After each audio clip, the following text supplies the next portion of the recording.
continue to push COVID vaccinations, children are now being approved for these experimental vaccines.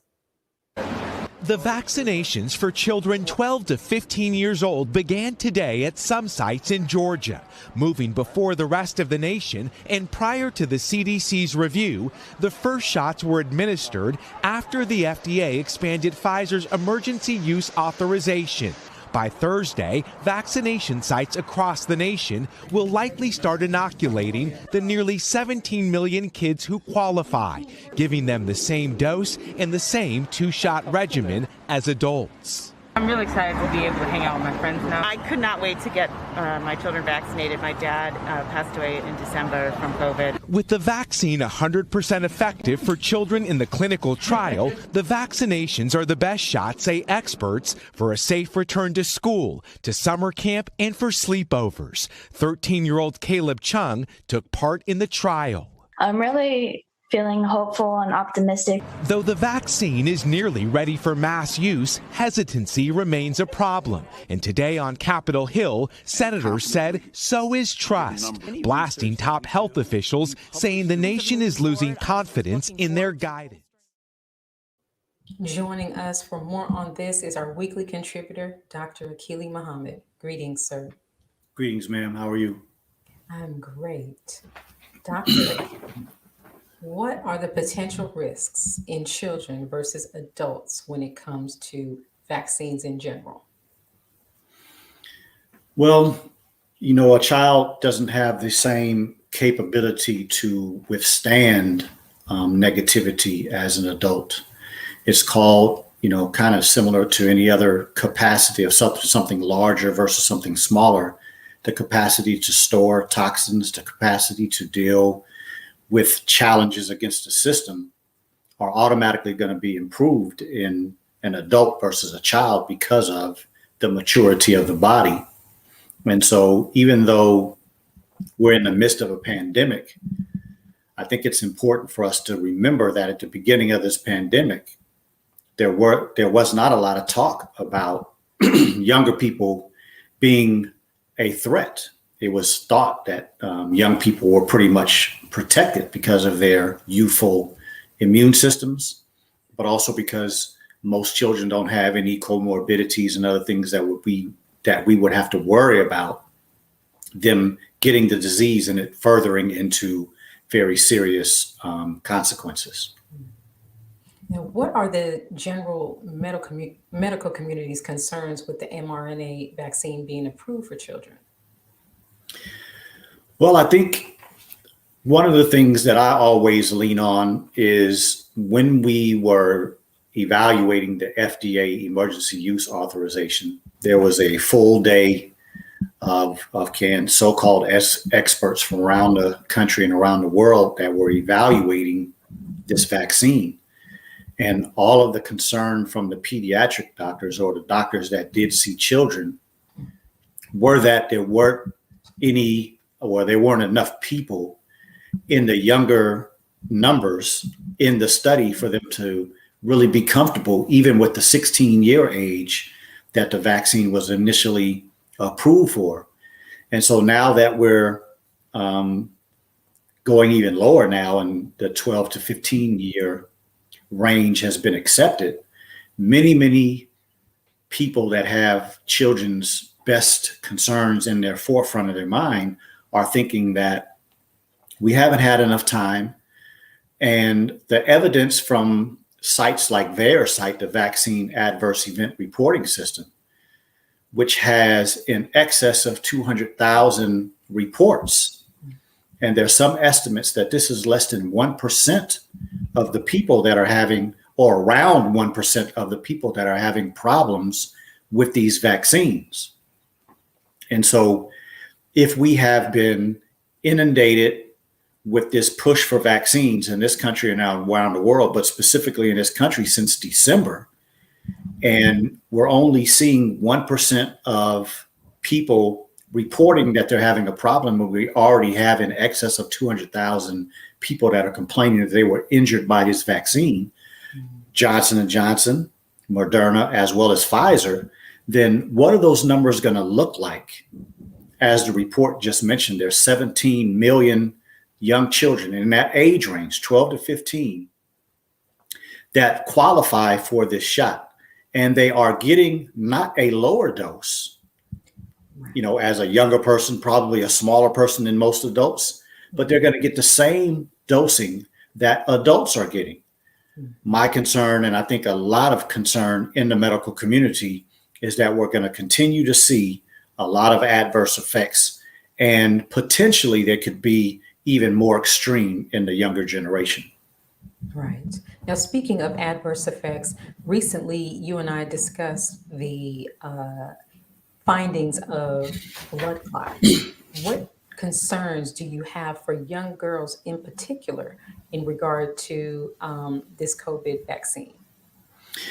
Yes, well, one of the great concerns that is really, I would say, rampant in the medical community right now, emergency rooms, primary care physicians' offices, are that there are many young women and women in general that are having problems with these clots, but they're also having problems with their cycle. So if a young lady has had the Pfizer or Moderna shot and then she goes on her cycle afterwards, there are a lot of young people and a lot of women that are having problems with their cycle stopping.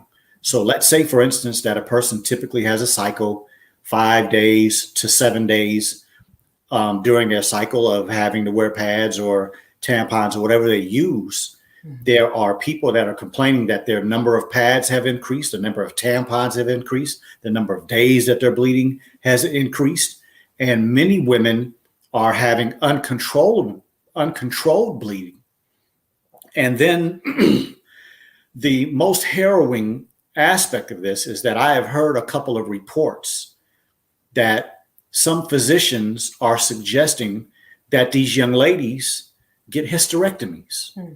So here you give somebody a shot that's supposed to improve their chances of surviving this pandemic. But we're starting to see around the country, like the New York Yankees and other entities, some happening up in the government in Washington, D.C., where there are people that are supposedly fully vaccinated, and there are sales of infections in vaccinated people. So we are watching a reality that people are getting vaccinated. They still have to social distance. They still have to wear their masks. They still have to be concerned about not only catching the infection, but spreading the infection. And so a lot of concern is, well, why are we giving the vaccine now to younger people? And then on top of that, why would somebody suggest that a young lady, a young woman, lose her uterus when her problem is the result of a vaccine? Maybe we should slow down. Maybe we should stop giving the vaccine to women for a while until we do some more research. But of course, that's not the perspective that we see coming from those that are promoting the vaccinations. And I think that anybody that takes on that just thought, right?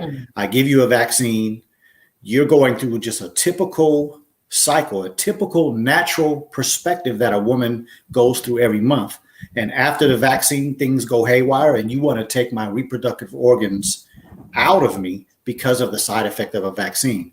I think that kind of sums up the entire perspective of this vaccination with this pandemic. Yes, sir, it does. I do have a question in the clip, and you touched on it briefly in your response to a previous question. The fact that the vaccines the doses of the vaccines rather, are the same for both adults and children. Now, in everyone's medicine cabinet, whether it's Tylenol or some other medicine, there is instructions on the box that says either do not administer to children, or it has dosing instructions for children. And these are the things that we keep at home. Yes.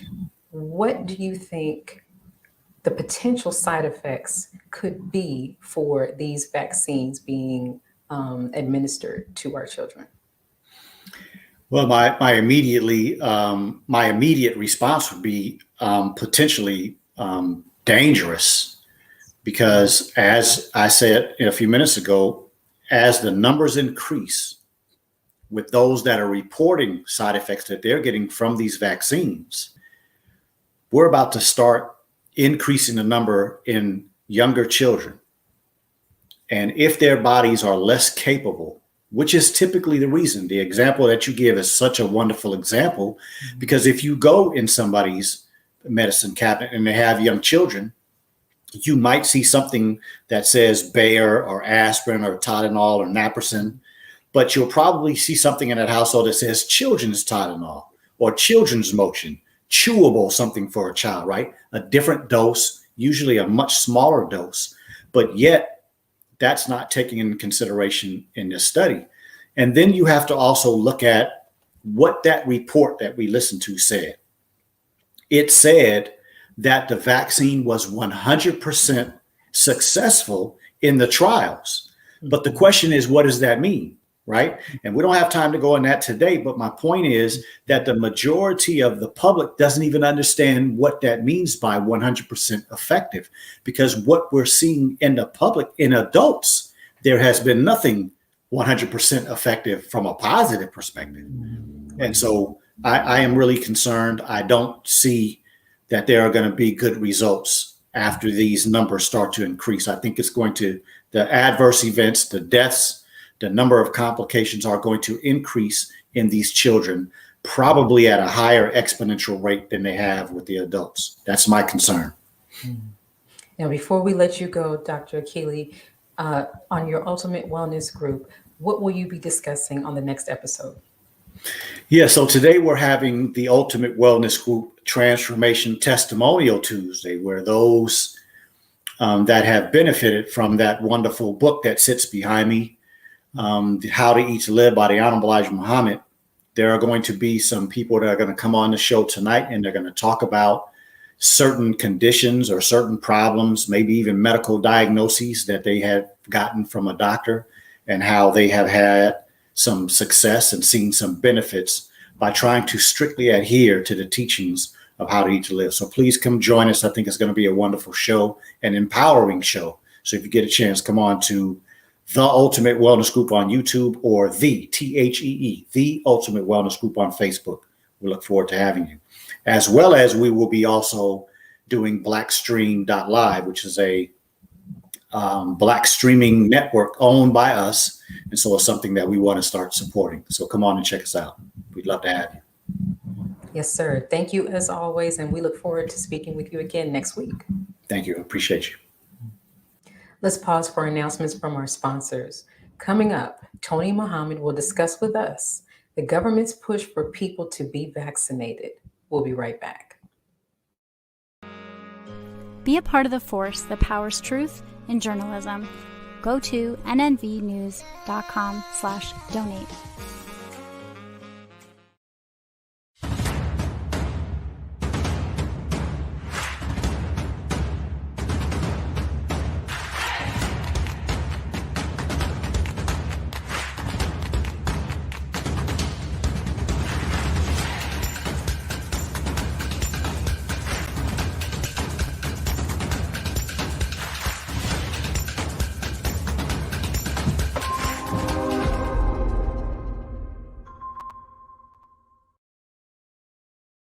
Worldwide, 24 hours a day, 7 days a week. Download the Final Call Radio app and take us everywhere. On your phone, on your computer, on your tablet, on Instagram, Facebook, and Twitter. You can also log on to finalcall.com and click the Listen Live button, or finalcallradio.com. Final Call Radio, the official voice of the Honorable Minister Louis Farrakhan and the Nation of Islam.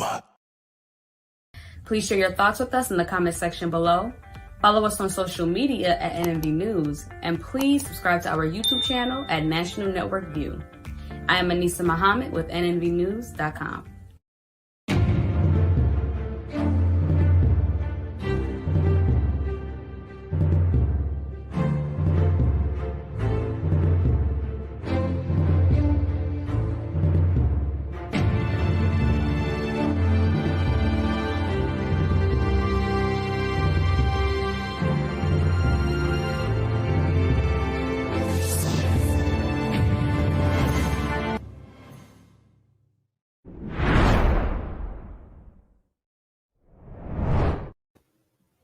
As the CDC and U.S. government lift mask mandates, people are speaking out about the change and the lack of concern for the public, students, and teachers.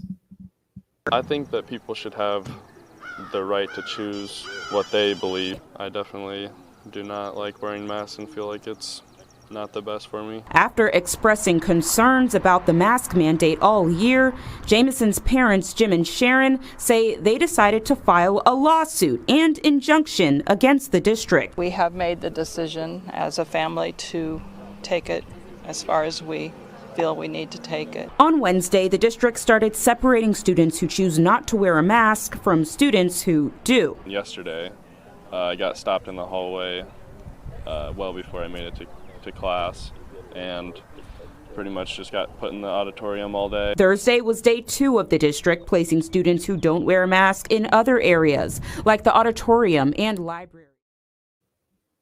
Joining us is Tony Muhammad. Greetings, sir. Greetings, my dear sister. How are you? Good, good. Thank Beautiful. you. Florida's Education Commissioner, Richard Cocaron, is asking school districts to make masks and face coverings to be voluntary. From your experience, is that a wise choice?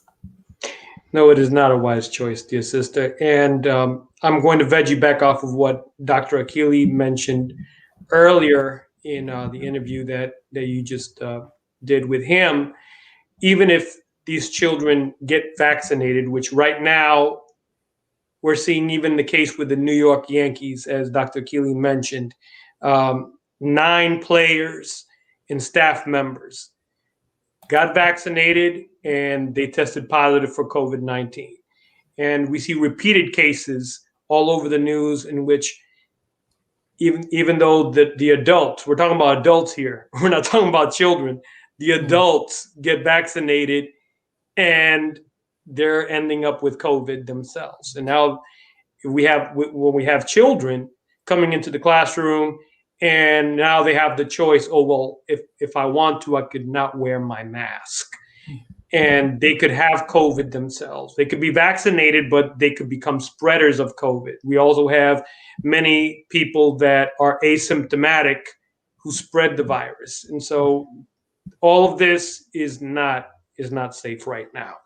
And educators have to do everything that they can. They need to huddle up together and be unified and take a stand on these kind of issues. What do the teachers' unions have to say about this proposed policy and about sending all students back to the classroom?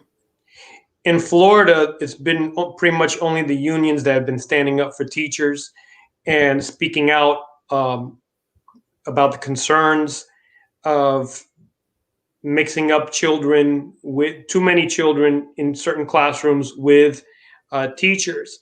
And there have been 2 bills that have been attempted to be passed in the Florida Senate and in the House to get rid of teachers' unions, along with the nurses' unions. It's pretty crazy. These are pretty much the only advocates for these 2 professions. Nurses who are trying to keep us safe and keep themselves safe and keep people safe. And you're talking about educators who right now the education of children is suffering. And so we have to do everything that we can to safeguard the health of children and educators. Right now we have a teacher shortage here in Miami-Dade County and all over the state. And so what are we going to do with teachers one major problem that we're experiencing with educators, dear sister Rosalind, I'm going to say this. We don't take care of ourselves very well. Many of us have preconditions. Many of us are overweight. You know, we eat a lot of junk food, a lot of comfort food because of the stress that we experience in the classroom. And so we're here going into the classroom with poor health, and we're dealing with children walking around without masks. Many of us being thrown into quarantine, in some cases several times. And then we have to ask ourselves the question, like, did I catch COVID? And we have to stay away from our family members. See, it's adding to a lot of the unnecessary stress that we're experiencing right now during this pandemic. And we have to really envision smaller learning communities, and do other things in schools and in school districts where our interaction with people and our interaction with among the students and with each other is limited, so that we could keep ourselves as safe as possible. Now, you mentioned just a moment ago something that has always seemed to have been a problem in many schools, which is classroom size. The teacher to student ratios have always, or seemingly always, have been large. With that being said, aside from COVID, what types of stressors, such as maybe academic performance, have you seen, new ones, I guess I should say, have you seen within the past year in regard to the quarantines and I guess as a result of all of this, COVID? The stressors are, a lot of children are in the state where they're stuck. Those that are learning both online and in the classroom, I'll get to that in just a moment. But when we were thrown all into quarantine and teachers did not receive any proper training on how to be an online teacher, we had to deal with situations like that. And children are online at home, oftentimes with siblings, younger siblings. They're at home and like they're paying more attention to their siblings. They're in elementary school. They have to make sure that their siblings are on top of their academics. But while that is going on, their academics are suffering. And so teachers, we were told initially to be sensitive to those kind of things. We should still be very sensitive to those kind of things as this pandemic has continued. And right now, what we're finding is children that have not been doing well academically, more of them have found themselves in the classroom. Many of them are doing much better in the classroom, but it's like we're doing it in this social distancing type of way where children are not moving around too much. They don't feel like themselves. And so we as teachers, we have to administer a lot of therapy and talk to them and make them feel comfortable. Just by the way that they're dressed, oftentimes we could see that there are many issues that they're going through. Oftentimes they're wearing hoodies. It could be here in Florida, it's hot right now, but they're wearing hoodies and with their masks and sometimes with scullies. They could be sweating, but they feel comfortable because they feel uncomfortable overall in the situation that they are in. And so as teachers, we have to do everything that we can to be sensitive to their needs right now. And by and large, get them to talk. I feel that as educators, oftentimes we talk to the children too much. Sometimes we got to take a pause and listen to them and see what they are going through so that we would know how to meet their needs. Good points. The Department of Education has mandated that all students go through testing. Has standardized testing served a true purpose under these circumstances? No, ma'am. I'll say no. And it hasn't for many years. Testing, and here we're talking about standardized testing, it's big business. I'm going to use one particular example in a former governor here in Florida, Jeb Bush, where it was very obvious that there was some side business going on. His family owned, members of his family owned the tutorial programs to what was at that time the standardized exam was known as the FCAT exam.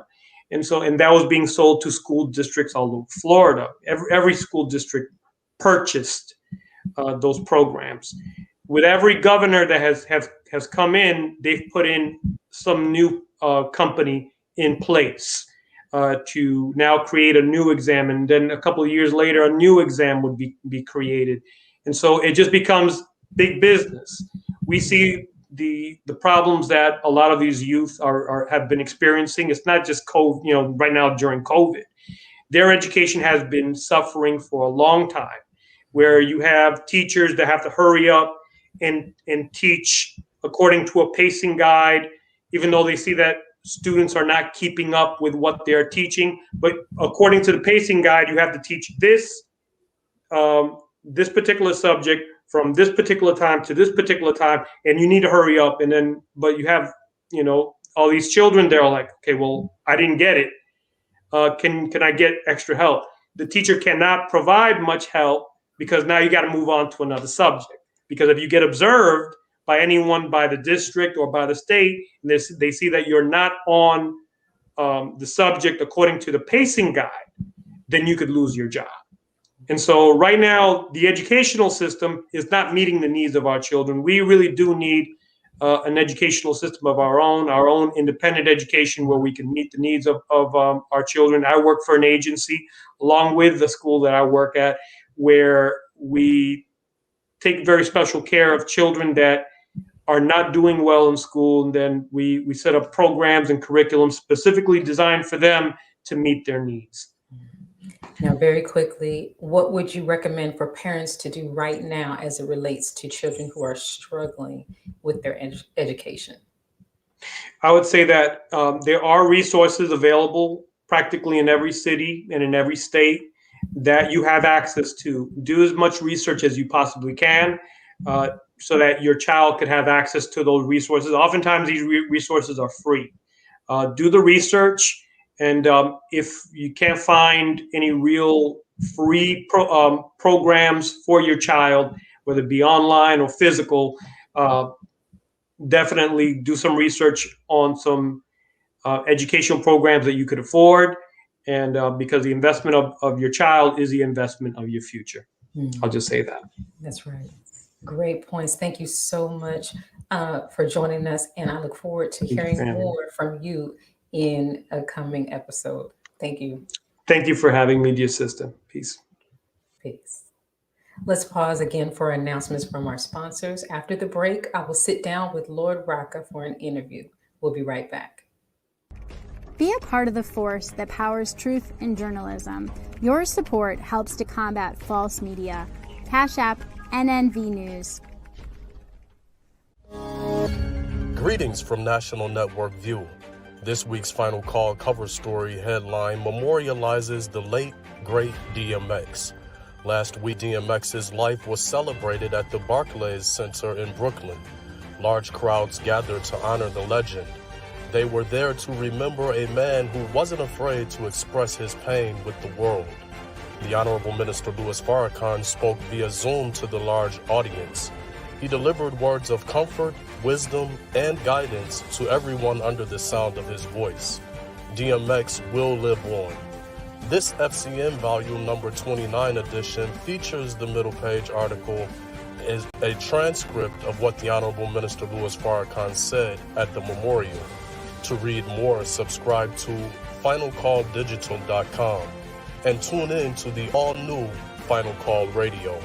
This is the nnvnews.com Final Call cover report. This is Sister Sajda Muhammad. We are proud to announce that the Sajda House commemorative Elijah coins are finally here. This priceless heirloom, made from recycled copper from the messenger's home, is now available at sajdahouse.com. Please make sure you leave your comments and questions in the comment section below. Follow us on Facebook, National Network View, and make sure to check us out on Twitter as well, National Network View. This is Sergio Gutierrez with National Network View, signing off.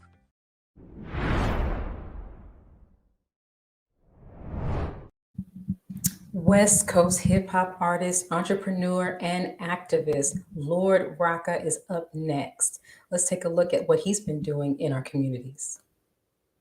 My name is Lord Roka, and I'm from South Central Los Angeles. My experience growing up in South Central was actually pretty good. You know, I had a beautiful childhood, a beautiful mother who raised me well. I am the oldest of 4 children. I had a great time in South Central Los Angeles. A lot of field trips, a lot of mentorship, a lot of sportsmanship. It was great for me. The greatest mentorship I had there was Layla Steinberg. She was Tupac's manager. She was hosting like these classes there at the studio. She would come and just teach people about the music industry, about writing, about becoming artists. I remember I did a song, and she was having everybody play their songs at the studio, and I forgot how the record went, but I mentioned the word about being a thug. And she stopped me. She was like, Danny, do you know what thug means? Do you know what that means? I'm like, nah, I just said it because it sounds good. She said, you always want to look up words before you use them. And I was like, okay. And she taught me that, just always look up words and not say things just because they sound good. Always look up, what you're talking about. So, Joining us is Lord Roka. Greetings, sir. greetings. How you doing? Great, great. How are you? Great. Any significance to the song Chief Roka by the Lords of the Underground? No. What inspired the name? I actually got the name Lord Roka from a lecture from Abdul Malik, the Western Regional Minister, and on the West Coast. He explained what the word Lord meant, and he was telling me that Lord just means someone who's an authority over something. So I already was being called Roka. So I said, I just put Lord Roka together, and I'm authority. I'm just meaning that I'm an authority of my own creativity. So that's what Lord Roka means. Okay, that's perfect. Yeah. Perfect. What challenges, if any, have you met blending your desire to make music with answering God's calling? I think the challenge is trying to find a way to deliver something righteous and also make it creative. Oftentimes you have artists who are conscious in the conscious community, but they come off what people consider corny, right? It wasn't creative enough. So the challenge is always making making the records relatable to the people and not being so preachy and so pressed on them and their faults or what they may do that you don't like. So always finding that niche and that creativity, that's the challenge, and it worked out pretty well for me. Now, speaking of conscious music, sounding corny, there was a time where conscious music, and it might have fallen under the umbrella of neo soul, but conscious rap music in particular was making way in the mainstream media. It has since fallen, I guess, back to underground fanfare. Are you having any issues getting your music out there to the people to be heard? No, because when they build walls, we build tunnels. So what I just did, you just got to study. Every era is different, and you have to find a way to make it creative where you could put a message in your music. Just make it danceable. Dance, there's nothing wrong with dancing. Make it a way where people are going to enjoy it. So I think the challenge for us conscious artists now that the enemy has taken over the music industry and he's the one funding, the negative of hip hop music or any genre, since he's pushing that and he's funding it. So it's not that the conscious community doesn't have the right message. We're just not funding our message enough. So we just take it, study it, and find a way to make it enjoyable. That's all it is. It's just we're not making it enjoyable enough, and that's a challenge for us. Good point. Now, you have your hand in quite a few things, one of which is Salam Nation. Can you talk to us about that? Yes, the beautiful rap group of Salam Nation. Salam Nation is a rap group that I formed back in 2012. We're out the West Coast, everybody either out of Compton or South Central Los Angeles. And we're all group members in the Nation of Islam. And one day I was just sitting in my living room, with a recording studio. And I was saying to myself, man, I think, I want to start a group. And I want it to be full of members in the Nation of Islam who, again, know how to give you righteous bars, but make you creative enough where you want to listen to it. And Almighty God, Allah just put me around some great, wonderful brothers who can rap and put words together, and we started Salam Nation. Perfect. Yeah. And another thing that you have your hands in, you have a casting business. Is that correct? Yes. Star and Crescent Casting. Yes. Can you tell us a little bit more about what you do there and how you got started in the casting business? Yes. Well, I started in the casting business. I had a friend going to LA Film School by the name of Brandon Woodron. He was from New Orleans. And I met him through a mutual friend, Jessica Black. She went to high school with me. And she was like, I got somebody I want you to meet. And she introduced me to Brandon. And Brandon was working on a short film. And he was telling me how, you know, he's fresh from New Orleans and he would love for me to act in his movie and possible get other people who are in the area to be in the movie too. So I said, yeah, I'll reach out to my friends. So I reached out to a couple of people. He loved how they act. And he was like, yo, I would love for you to work with me as a casting director and just cast for the rest of my films. And I was like, sure. So that was my start in casting. That was 2011. And then he picked back up in 2020. And I started working with him again. And he told me one day, like, man, you need to start your own casting agency. And I said, you know, I think I will. And I put it together, Stonecrescent Casting. Again, you know, Islam plays such a powerful influence in my life. And I just, of course, the Star and the Crescent just came together as one. And I went with Stonecrescent Castings, and it's booming. And I'm always giving opportunities to Black brothers, brown brothers and sisters that never probably were pursuing acting, but no one really looked at them or never, you know, took their talents into consideration. So I pull them and bring them in front of the camera, and they do great. And that was kind of like my struggle coming up as an artist. Like, I've always wanted to feature with major artists in the industry. And some of them I know personally, some of them I grew up with them.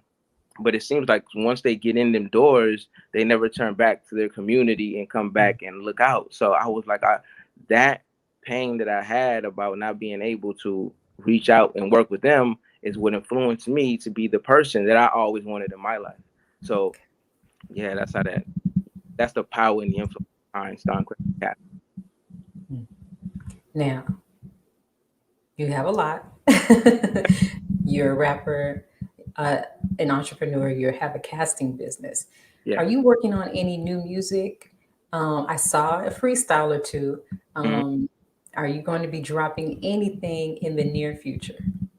Right now I'm working with Salam Nation. We're working on dropping our EP. We have a fresh music video that drops this Friday, and our project will be out hopefully in the middle of next month. And that's what I'm working on now. But I'm heavily on movies right now. I just got booked to cast for 2 films. So I'm working.